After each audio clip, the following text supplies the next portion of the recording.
กิดเหตุไฟไหม้อยู่ภายในห้างโกดังวันที่27 พฤษภาคม 2026 เวลาเกือบ1 โมงเกิดเหตุไฟไหม้อยู่เพดานภายในห้างโกดังเขตบ้านสายลมเมืองจันทบุรีนครหลวงเวียงจันทร์ขณะเกิดเหตุมีลูกค้าอยู่ภายในห้างจำนวนหลายพากันแตกตื่นและแลนออกจากห้างได้อย่างปลอดภัยและสามารถมอดไฟไว้ได้ทันส่วนความเสียหายและสาเหตุยังอยู่ในขั้นตอนการเก็บกำข้อมูลของเจ้าหน้าที่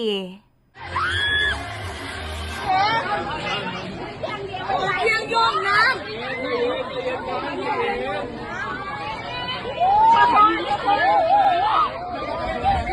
ไฟไหม้ออกไปไฟเลย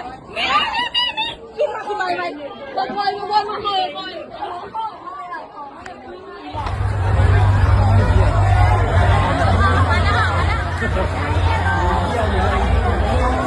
เอามันพร้อมดูเนี่ยมันแพงนี่เลย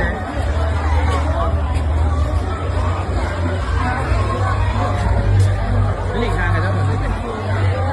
เดี๋ยวไปไว้มันไม่ปลอดภัย